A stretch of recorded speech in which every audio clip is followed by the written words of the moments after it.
გილოცავთ ქეთევანობას, დამდგარ ჯვართამაღლებას და სწორედ ამ დღეს ასწავლებზე და ასევე კვირას წასაკითხ სახარებაზე, ღვთისმსახურებაზე წასაკითხ სახარების მუხლებზე ისაუბრებს ჩვენი სტუმარი, აკეში მდებარე წმინდა ანდრია პირველწოდებული სახელობის ტაძრის მღვდელმსახური დეკანოზი საბაჭი გაიძე, მამას საბადოო მშვიდობისა და აგულოცებს გილოცავს. ერთმა დასწავლებს.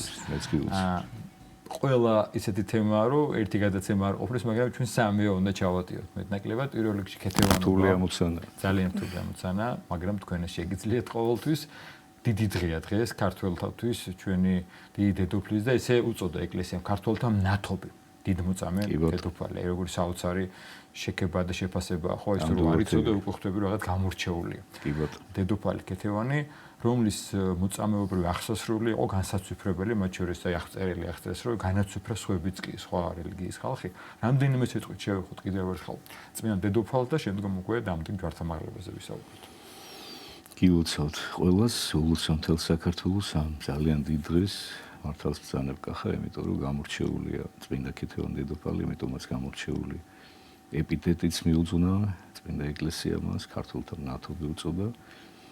ნათობია ჭიშმარიტად, იმიტომ რომ თავისი მოღვაწლით, თავისი მოწამეობრივი აღსასრულით, მთელი თავისი ცხოვრებით მე შეგვიძლია ესე თქვა, ნამდვილად ანათებს და ბრწყინავს საქართველოს სულიერ ზეცის კაბადონზე და საოცარი იყო მისი ცხოვრებაც, იცით, რა ვიცი, ყველა მიცის ეს ურთულესი პერიოდი იყო ჩვენი ქვეყნის ისტორიაში, მე-16 საუკუნე. შაჰ-აბაზის მეფობის პერიოდი და ძალიან მძიმე დრო იყო. იცით, არ ვიცი ხა ალბათ არ ღირს ხო ახლა ამ ისტორიის ძელი ამბავია და ჩვენ ვისაუბრია ბევრჯერა და ძალიან რთული იყო, ხა მართლა რაღაცნაირად მინდა და სურვილი მაქვს რომ მოუყო მის ცხოვრება, მაგრამ უბრალოდ ამისთვის არ ვარ დღეს მოსული რა და საოცარი და მე მინდა ერთი რამე ვთქვა და ერთი რამე უსურვო ჩვენს ქვეყანას ყველა ქეთევანს ულოცავ პირველ ყოვლისა საქართველოში ძალიან პოპულარული და გავრცელებული სახელია ქეთევანი და სავსებით სამართლიანად ყველა ქეთევანს ულოცავ და ყველა ადამიანს, ყველა ქართველს განსაკუთრებულად ულოცავ მე დღევანდელ დღეს მე ესე ვიტყოდი რა რომ დღევანდელი დღე გაცილებით მეტი ზეიმურობით უნდა აღინიშნებოდეს საქართველოში გაცილებით მეტი და არის კიდევ რამოდენიმე დღესასწაული, რომელსაც ჩვენ ისე ჯერ უნდა არ ვაფასებთ და ისე არ აღნიშნოთ, როგორც საჭიროა და ნამდვილად საჭიროა რა, რომ აი ეს ძალიან დიდი დღე უნდა იყოს. მე მახსოვს, როდესაც ინდოეთიდან ჩამოვძანდა მისი წმინდა ნაწილები, მეც იქ ვიყავი, როდესაც დავხვდით აეროპორტში, მაშინ ძალიან დიდი ზეიმი იყო, ძალიან აი მთელი საქართველო დახვდა ეს მანქანაც რაღაცა საგანგებოდ იყო მორთული, გვირგვინი ჰქონდა დადგმული ამ მანქანას, ნიშნად დედოფალს როგორც ეკადრება. ნიშნად იმისა, რომ საქართველო თავის დედოფალს ეგებებოდა რა და ძალიან დიდი დღე იყო ნამდვილად რა და შეგვეციოს წმინდა დიდმოწამე ქეთევანი განსაკუთრებული მოღვაწე, განსაკუთრებული მოწამე საქართველოს ისტორიაში.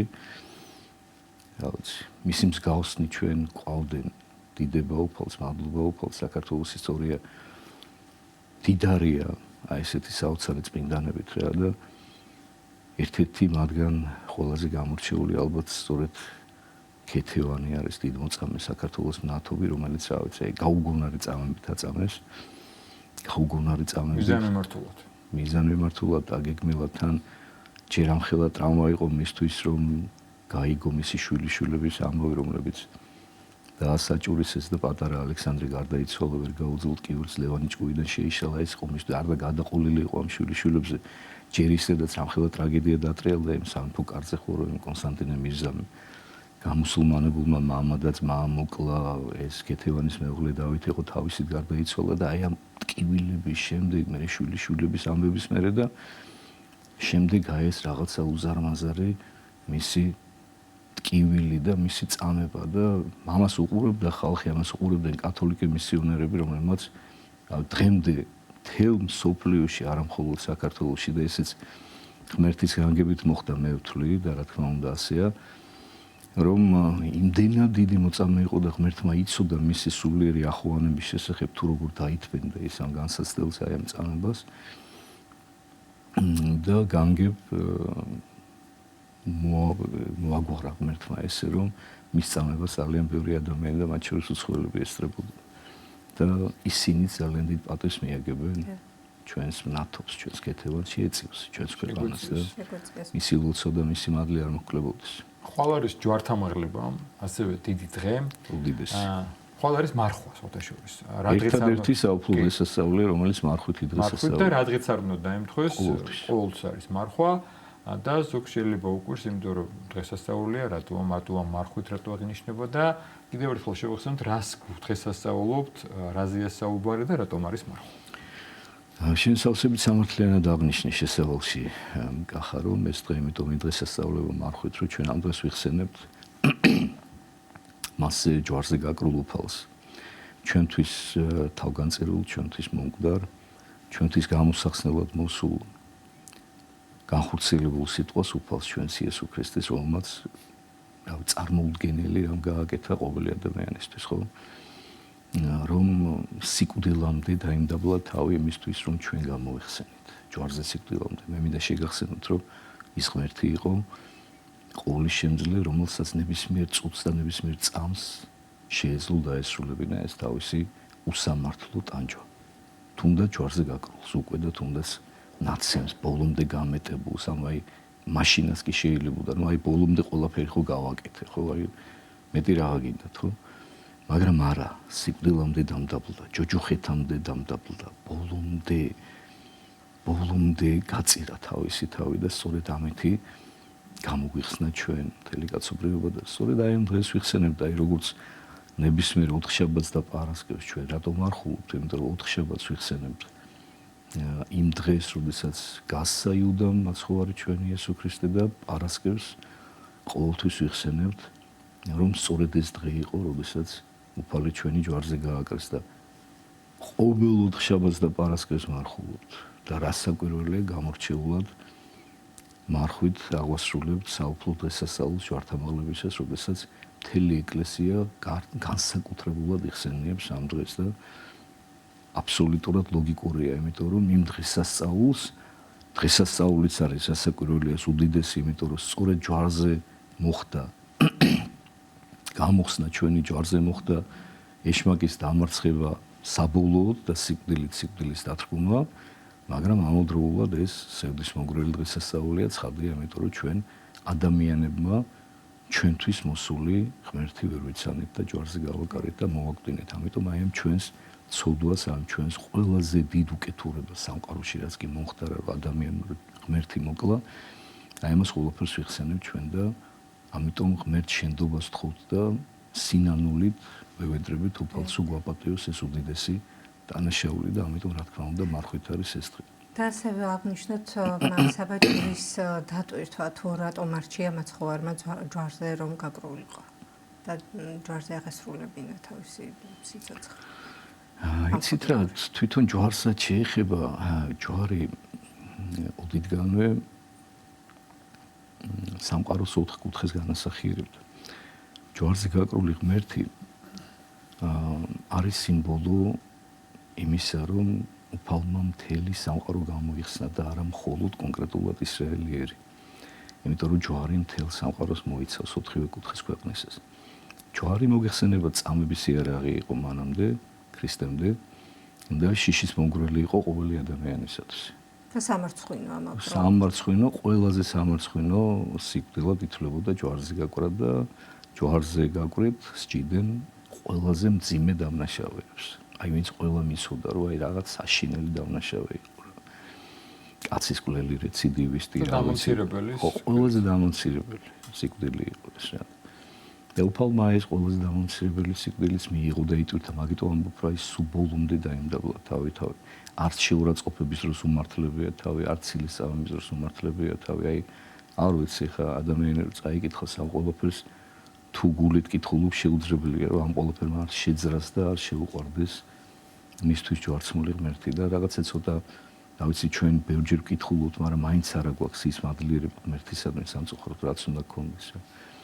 და სწორედ ქრისტეს ჯვარცმის შემდეგ გახდა და შეიძინა ჯვარმა უკვე ცხოველს მყოფელი ძალა, ცხოველს მყოფელი ძველი ქართული სიტყვა მაცოცხლებელს, გამცოცხლებელს ნიშნავს და სწორედ ის მადლი, რომელიც მიიღო და შეიძინა ჯვარცმა, როდესაც მასზე კაცობრიობის შემოქმედი გაეკრა და თავისი უმანკო სისხლით დაღვარა, გახდა ჩვენთვის მადლმოსილი და მაცხოვნებელი ყოველი ადამიანისათვის. ამიტომაც არის რომ ჩვენ თითოეული ქრისტიანი გულზე ჯვარს ვაწარებთ, მართალია უკვირთ ეს ზოგიერთ სექტანტებს, როგორ შეიძლება ხა შენი მშობელი რომ დანით მოკვლას იმ დანას გულზე ჩამოეკიდებ, მაგალითად იეჰოვას მოწმეების ერთ-ერთი არგუმენტი არის ეს, მაგრამ ეს რა თქმა უნდა ცოტა ესეთი ზედაპირული და შეზღუდული აზროვნება, იმიტომ რომ თუ ღრმად ჩაუკვირდებით ჩვენ, ეს იყო უფლის ნებაყოფლობითი ქმედება, რაც ყველაზე მნიშვნელოვანია, იმიტომ რომ გახსოვთ ალბათ ხო მრწამშიც ესე გვიწერია ჩვენ რომელიც ჯვარს ეცვა ჩვენთვის ჯვარს აცვეს არ წერია ჯვარს ეცვა იმიტომ რომ ეს მისი ნება იყო იმიტომ რომ ღმერთს როგორ შეიძლება ვინმე რამე დააძალოს ხო ეს ხო წარმოუდგენელი რამეა ხო ეს ყოველძლიერია და ყოვლისშემძლეა ხო ანუ ეს ღმერთმა თვითონ გააკეთა ჩვენ ხო ჩვენთვის თითოეული ჩვენგანისთვის და ამიტომ ჩვენთვის ეს ძალიან დიდი ძალა არის. სულ რამდენიმე სიტყვით მამასაბა სანამ გადავალთ სახარების განმარტებაზე, კიდევ ერთხელ მცირედ შევახსენოთ მიზეზი და ხვალინდელ დღესასწაულის არსი, რას უკავშირდება ჯვრის ამაღლება, ჯვართამაღლება, როგორც ჩვენ ვუყურებთ. ეს დღესასწაული უკავშირდება იმას, რომ დაკარგული იყო უფლის ჯვარი საუკუნეების განმავლობაში და ელენე დედოფალმა კონსტანტინე დიდის რომის პირველი ქრისტიანი იმპერატორის დედამ გადაწყვიტა რომ მოეძიებინა ეს ჯვარი. და ამ ჯვრის მოძიება მოხდა სასწაულებრივად, მოხდა ხილვა და იმ ხილვაში განეცხადა რომ ამ ადგილზე უნდა ყოფილიყო ეს ჯვარი. ამუთხარეს ის ადგილი და აღმოაჩინეს სამი ჯვარი. როგორც იყო, მაცხოვარი და ორი ავაზაკი აქეთ-იქით, მაგრამ ეს ჯვრები იყო პირდაპირ ესე ჩაყრილი, ერთმანეთზე დაყრილი რა და ურთულესი იყო იქიდან გამორჩევა, რომელი იყო მაცხოვრის ჯვარი. და მაცხოვრის ჯვრის გამორჩევაც მოხდა სასწაულებრივად, ესეც ღვთისმშობლებით, იმიტომ რომ ამ დროს მოასვენებდნენ გარდაცვლილ ჭაბუკს და გადაწყვიტეს ილოცეს პატრიარქმა, სამღვდელოებამ, ელენე დედოფალმა, კონსტანტინემ და ლოცვით შეაჩერეს პროცესია და სამივე ჯვარი სათითაოდ შეახეს მიცვალებულს. და როგორც კი ის ჯვარი შეახეს, რომელზეც მაცხოვარი ჩვენი იყო გაგრული, მოხდა სასწაული და ჭაბუკი გაცოცხლდა. და ყველა მიხვდა, რომ სწორედ ეს იყო ეს ჯვარი, რომელზეც იყო უფალი ჩვენი გაგრული და შემდეგ აღამაღლეს ეს ჯვარი, აღამაღლეს იმისთვის, მაღალ ბურთზე აღამაღლეს იმისთვის, რომ ყველას ერთად დაენახა და ალბათ ხატები ყველას გვინახავთ, სადაც გამოსახულია ამაღლებული, აღმართული ჯვარი და აქეთ-იქით კონსტანტინე დიდი და ელენე დედოფალი. და თუ სწორად მახსოვს, ჯვარი მანამ არ აღიმართა, სანამ იმპერატორი არ განიძერცვა, არ განიმოსა, ასე ვთქვათ და არ დაიმდაბლა თავი. კი ბატონო, ესე. გადავიდეთ სახარებაზე, მამასაბა, უკვე კვირას ღვთისმსახურების ცენტრალურ ნაწილზე, რომელი სახარება იკითხება, შინაარსი მცირედ გავაცნოთ და განმარტება გვაქვს 10 წუთი, ცოტა, მაგრამ უნდა შევეცადოთ. ნახოთ. სხვა შორის სახარებაც წესით ორი იკითხება დღისაც. ანუ აირიგის მიხედვით, რომელიც უწევს, რომელზეც ჩვენ გვიწევს საუბარი და იკითხება აგრეთვე ჯვართამაღლების სახარებაც, იმიტომ რომ ესე ძალიან ჯვართამაღლების შემდგომი დღის, ასე ვთქვათ რა, მაგრამ ესეც ჯვართამაღლების არის, ესე ძალიან მნიშვნელოვანია, იმიტომ რომ ორი სიტყვით ვიტყვი იმაზეც, რომ იქ უფალი ბრძანებს ჩვენი გადარჩენის ფორმულას, რომელსა უნდა შემდგომად შემოსვლა უარყავ თავისთვის, აღიღი ჯვარითვისი და შემომიდექება და შემდეგ განმარტავს, რომ რომელსა უნდა განრინებოდ სულითვისი მან წარეწმენდოს იგივე და რომელმა დათმოს ანუ წარეწმენდოს თავისი სულით ჩემთვის გინდა სახარებისაც მან პოვს და მანაცხონოს ეს უაღრესად მნიშვნელოვანია, აი გადამრჩენელი მნიშვნელობა აქვს აი ამ სიტყვების გააზრებას ჩვენთვის, რომ ჩვენ სამწუხაროდ ხშირ შემთხვევაში ადამიანების უმრავლესობა ცხოვრობთ ეგოისტურად და ცხოვრობთ რაღაცის მიღების სურვილით რა და ამ დროს ბედნიერება და ცხონება გადარჩენა ჭეშმარიტება არის არა მიღებაში, არამედ გაღებაში, გაცემაში. და ამას გვეუბნება უფალი და ეს მისი ცხოვრებაც თავიდან-ბოლომდე ამის მაგალითი იყო, ხო, უფალს არაფერი არ მოუთხოვია ადამიანებისაგან. პირიქით ის მხოლოდ და მხოლოდ გასცემდა სიყვარულს, მადლს, სიკეთეს, კურნებას, სასწაულებს და ასე შემდეგ და თუ გინდა რომ ჩემთან მოხვიდე უფალი ბრძანებს მე და მე მსგავსი მე მომიმსგავსებ და ჩემნაირი გახდები. ამიტომ ამის გააზრებას ძალიან დიდი მნიშვნელობა აქვს და ორი სიტყვით მინდოდა რომ ამასაც შევხებოდი აუცილებლად რა. ეს უზარმაზარი თემაა, მაგრამ ნუ ამჯერად ესე ორი სიტყვით. რაც შეეხება კვირას წასაკითხის ახარებას, ეს გახლავთ ყველასათვის ნაცნობი იგავი იმის შესახებ, როგორ მიდის უფალი და წასვლამდე როგორ ურიგებს თავის მონებს ტალანტებს. ფულს ზოგს მისცემს 5 ტალანტს, ზოგს მისცემს 2 ტალანტს და ზოგს მისცემს 1 ტალანტს. და ხაზია გასმული სხვა შორის იმაზე, რომ მსგავსად ძალისეევრ მათისაო. აი ეს ძალიან მნიშვნელოვანია, იმიტომ რომ ნახეთ, თითოეულ ჩვენგანს გვაქვს ჩვენი შესაძლებლობის მიხედვით, ჩვენი საზომის მიხედვით, რა რესურსი ჩვენ გაგვაჩნია და ეს ღმერთზე უკეთ არავინ არ იცის, მოცემული ეს ნიჭები და შესაძლებლობები, ხო? შემდეგ მიდის უფალი და კონკრეტულ დავალებას უტოვებს მათ. ანუ აი ეს არის მნიშვნელოვანი ძალიან, რომ სამივე მათგანმა იციან, რომ იმიტომ კი არ მიეცათ ეს, რომ იგივე დაუბრუნონ უფალს, არამედ მიეცათ იმისთვის, რომ ის დაატრიალონ ჩვენი დღევანდელი გაგებით, რო ვთქვა, ჩადონ ასე ვთქვა, საქმეში და გააორმაგონ და გაორმაგებული დაუბრუნონ. ანუ როგორ გითხრათ, რაღაცა გარკვეული ინვესტიციასავით გააკეთა უფალმა, ჩადო და უთხრა რა, რომ ეხლა მე შენ ამას გაძლევ. კი ბატონო, შენც მიიღე რაღაც სარგებელი, მაგრამ მე დამიბრუნა ეს ყველაფერი, ხო? მას ვისაც 5 ტალანტი მისცა, მან ეს ყველაფერი პატიოსნად აღასრულა. და ამ 5 ტალანტს კიდევ სხვა 5 ტალანტი აშოვინა. ვისაც 2 მისცა, იმანაც გააორმაგა და ორმაგი დაუბრუნა უფალს და მას ვისაც 1 მისცა, მან არ გააორმაგა. და მოდის უფალი და ითხოვს მე ამ ყველაფერს. ვინც 10 ტალანტი დაუბრუნა, ეუბნება მას, რომ კეთილ, მონაო, სახიერო და სარწმუნო. მცირედსა ზედა სარწმუნო იქმნე, მრავალსა ზედა დაგადგინო შენ. შევეთ სიხარულსა უფლისა შენისასა. საყურადღებოა ძალიან, რომ ზუსტად იგივე სიტყვა სიტყვით უმეორებს უფალი იმას, ვისაც 2 ტალანტი მიეცა. ამით რაზე გიგისავთ ხალხს, ნახეთ, რომ ზუსტად იგივე საზღაური მიანიჭა იმ ადამიანსაც, ვინც 2-ის მაგერად 4 დააბრუნა. ანუ ღმერთი რაოდენობას კი არ უყურებს შენ რამდენს აბრუნებ, უყურებს იმას, რომ რამდენად აკეთებ შენს მაქსიმუმს, რაც შენ შეგიძლია რომ გააკეთო, ნახე. ღმერთი არ გთხოვს და უსამართლო იქნებოდა უფალი, რომ ვისაც 2 ტალანტი მისცა, რომ იმისთვის მოეთხოვა მაგალითად 6 ან 7 ან 10. იგივე რაც 5-ვისაც მისცა. ხო, იმიტომ რომ რაც მოგცა, იმის მაქსიმუმს ითხოვს. და ამიტომაც ზუსტად ეს არ არის შემთხვევით, რომ სიტყვა სიტყვით უმეორებს იმ სიტყვებს, ანუ საზღაურს, ჯილდოს, საჩუქარს ზუსტად იგივეს აძლევს უფალი ამ მონასაც, რაც მისცა იმას, ვისაც 5 მისცა და 10 დაუბრუნა, ხო? შესაბამისად, მას ვისაც 1 მისცა, ევალებოდა რომ 2 დაებრუნებინა. მეტი არა. ის 1 უფლის მიცემული და 1 თავისი გაორმაგებული და დარწმუნებული უნდა ვიყო ჩვენ, რომ ზუსტად იგივე სიტყვის გაუმეორებდა უფალი მასაც, ვისაც 1 მისცა, იმიტომ რომ რისის შესაძლებლობაც ჰქონდა თავისი მაქსიმუმი იმას გააკეთებდა, მაგრამ სამწუხაროდ ეს ადამიანი ესე არ იქცევა და თან იქით უფალსაც სილს წამებს და ბრალსდებს, რომ მე ვიცოდი, რომ შენო უსამართლო კაცი ხარო და ფიცხელი კაცი ხარო, შენო ბრაზიანიო და შემეშინდაო, ამიტომ ხო მოიმკიო, სადაც არ დაგითესიაო და იქ აგროვებო, სადაც არ გაგიბნევიაო, ხა წარმოხე შეურაცხყოფა მიაყენაო. ამიტომ შემეშინდაო, დავმალეო ეს ჩემი ვერცხლიო რა და აჰა, რაც მომეცი შენი იყოს ისეო რა, არ მინდაო რა, თითქოს იქით კიდევ ვალი დაადო.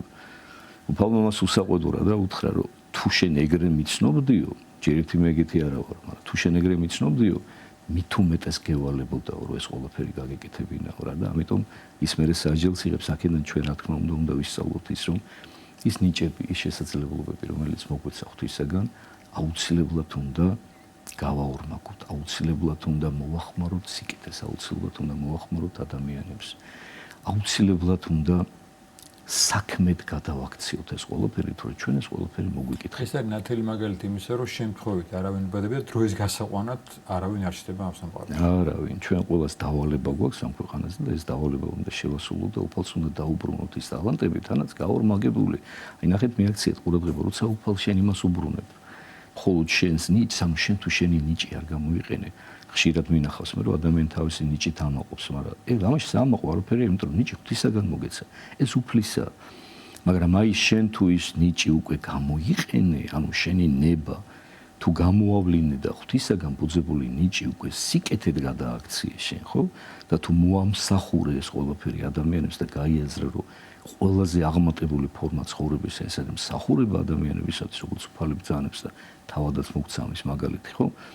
აი ესეთ შემთხვევაში უკვე ის ნიჭი ორმაგდება და უფალიც გიფასებს ამას და მოისმენ იმ საოცარ სიტყვას, რომელიც უთხრა იმონებს და დაიმკვიდრებს ეცათა სასუფეველს, ასე რომ ჩვენ თითოეულ ჩვენგანს გვართებს დაფიქრება იმაზე, რომ ის სიცოცხლე, რომელიც მოგვეცა და ის ნიჭები, ის უნარები, რომელიც მოგვეცა ღვთისაგან, გამოვიყენოთ, საჩქაროდ გვაქვს საქმე ჩვენ, მოსასწრებად გვაქვს საქმე, იმიტომ რომ არც ერთმა ჩვენგანმა არ ვიცით როდის დასრულდება ჩვენი ცხოვრება. ნებისმიერ წამს შეიძლება დასრულდეს. ამიტომ სულ მზად უნდა ვიყოთ, რომ ყოველი დღე ისე ვიცხოვროთ თითქოს ჩვენთვის უკანასკნელი დღე არის ღვთისაგან ბუძებული და იმ დღეს ვეცადოთ რომ სულიერი სარგებელი მივიღოთ სწორედ აი ამ ნიჭის გამოყენებით და ადამიანებისათვის მომსახურებით.